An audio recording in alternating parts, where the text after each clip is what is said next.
सभी साथियों को जय भीम। मैं अरुण कुमार। साथियों, अभी हम देखते हैं कि चारों ही तरफ दलितों पर अत्याचार हो रहे हैं। देखो भैया, कोई सुनवाई ना कर रहा बिल्कुल भी। पुलिस वाले भी कुछ भी ना कर रहे हैं यहाँ। हर ये पेशान में बिक जा भैया, ये कुछ भी ना कर रहे हैं। हमारे भाई की डेथ हो चुकी है, तो अभी और दलितों पे अत्याचार जो करने वाला कोई और नहीं, केवल हमारे समाज का, हमारे देश का वो व्यक्ति है जो अपने आप को सर्वोच्च मानता आया है। सभी इस बात को जानते हैं लेकिन समझते नहीं हैं। अगर हम 85% या 87% हैं और 87% पर जो अत्याचार करने वाला व्यक्ति, वो 12 या 15% वाला व्यक्ति हम पर अत्याचार कर रहा है, हमारे ऊपर हावी हो रहा है, और हम उसके बावजूद भी अपने आप को नहीं समझा पा रहे हैं। हम अपनी शक्ति को कमजोर होता हुआ देखते जा रहे हैं। हम अपने आप को असहाय महसूस कर रहे हैं। भैया गांव भीकनपुर में गोली चली थी, त्यागी पंडितों ने जाटुओं पर गोली बजा दी और हमारे लड़के की डेथ हो चुकी है। और 2 लड़कों को गोली लगी थी, एक की डेथ हो गई, एक अभी घायल रूप से अस्पताल में है, और पुलिस वाले भी कोई सुनवाई नहीं कर रहे। व्यवस्था की जो शक्ति है 87% की, वो क्यों नहीं समझ पा रहे हैं?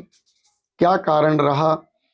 अभी आपने देखा कि जो है भीकमपुर गांव, जो कि ग्रेट नोएडा में है, उसमें खुलेआम उच्च जाति के लोगों ने अपने जो समाज के 2 व्यक्तियों पर गोली चलाई। उसमें एक की मृत्यु हो गई और दूसरा घायल है। उनके जो एफआईआर लिखनी थी, एफआईआर लिखने में भी पुलिस ने सतर्कता नहीं दिखाई। और जो हमारी सरकार है, कहीं ना कहीं दलित विरोधी सरकार, वो सरकार जो कि दलितों पर अत्याचार हो रहे हैं, और जो सरकार के माध्यम से कोई अगर निर्णय नहीं लिया जा रहा, किसी तरीके से सरकार उस कार्य को करने में सक्षम नहीं हो पा रही है, तो इसको यही कहेंगे कि दलित विरोधी सरकार है। दलितों के ऊपर अत्याचार हो रहे हैं और सरकार कोई ठोस कदम नहीं उठाने को तैयार है, तो दलित विरोधी सरकार ही कही जाएगी। अब इसके जिम्मेदार कौन है? ये जो जितने अत्याचार हो रहे हैं, इसके जिम्मेदार हम लोग खुद हैं, क्योंकि हम देख रहे हैं कि लगातार जो सरकार बनती जा रही है, वो किसी भी राज्य में देख लीजिए, चाहे चुनाव हो, उपचुनाव हो, उसमें सरकार बन रही है जो अभी बीजेपी सरकार है। उस सत्ता की सरकार बन जा रही है जो हमारी समाज की विरोधी है, और हम लोग कुछ नहीं कर पा रहे हैं। हम लोग उन व्यक्तियों की सोच को नहीं बदल पा रहे हैं, जो व्यक्ति आज भी जो उन्हीं चापलूसों की तरह कार्य कर रहे हैं, उसी समाज के लोगों के पास घुस के बैठ रहे हैं, उसी समाज के व्यक्ति को सपोर्ट करने पहुंच जाते हैं, और जो समाज हमारे ऊपर अत्याचार कर रहा है, हम उसी समाज के व्यक्ति को जिताकर सत्ता में लाके खड़ा कर देते हैं। इसके लिए जिम्मेदार हम खुद हैं, क्योंकि हमारे समाज की SC ST OBC की जो पार्टियां, कई पार्टियां बन चुकी, उन कई पार्टियों में वोट हमारा बढ़ जाता है, और जो कि सत्ताधारी पार्टी है, उसका अपना वोट उसी जगह बना रहता है। उसका वोट काटने के लिए कोई और पार्टी नहीं है, कोई सत्ता में दूसरी पार्टी चुनाव लड़ने नहीं आती। हमारी जो पार्टी है, एक BSP पार्टी जो मजबूत पार्टी थी, जो समाज के द्वारा SC ST OBC और मुस्लिम के द्वारा वो चुनकर आई थी, और पूरी तरीके से हमने इस चीज को देखा है कि 4-4 बार मुख्यमंत्री बनी। अब अगर हमारी एक भी सीट नहीं आ पा रही है, तो इसके लिए कोई और जिम्मेदार नहीं, इसके लिए हम लोग खुद जिम्मेदार हैं। क्योंकि जो अभी सरकार है, उस पर आरोप तो हम लगाते हैं कि मशीनों में हेराफेरी हो रही है, कहीं कुछ हो रहा है, कहीं कुछ हो रहा है, लेकिन अपने आप में हम सुधार करना नहीं चाहते।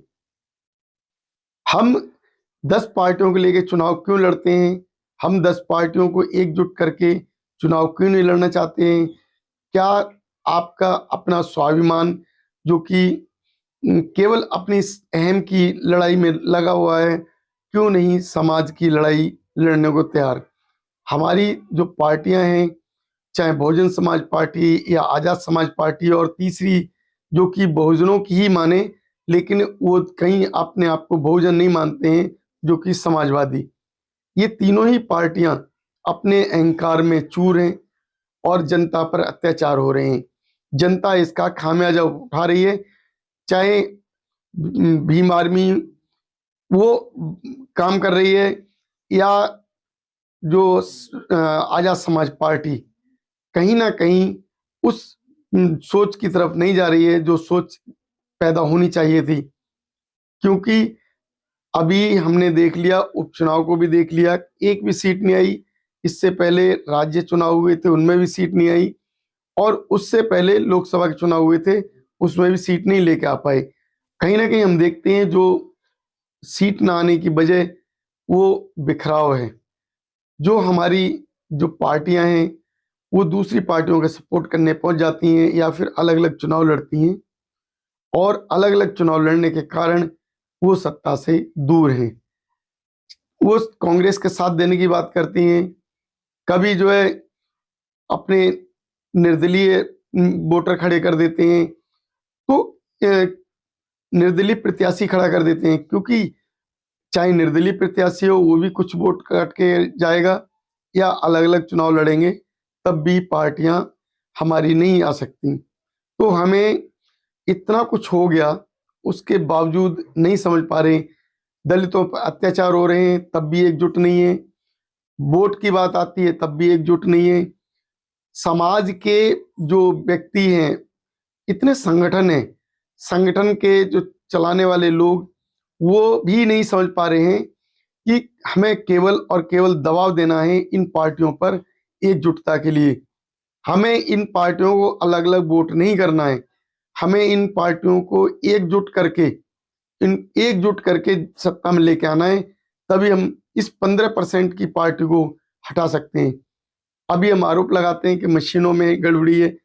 अगर मशीनों में गड़बड़ी है तो फिर हम अपने आप में सुधार करना क्यों नहीं चाहते? तो गड़बड़ी हमारे सिस्टम में भी है, तो हमें हमारे सिस्टम को सुधारने की जरूरत है, जिससे कि हम जो समाज के उन जो आरोपों से दूर हो जाएं, जो कहते हैं कि हम सत्ता से दूर हैं। सत्ता से दूर हम अपने कारण हैं और अपने आप को सुधारने की जरूरत है।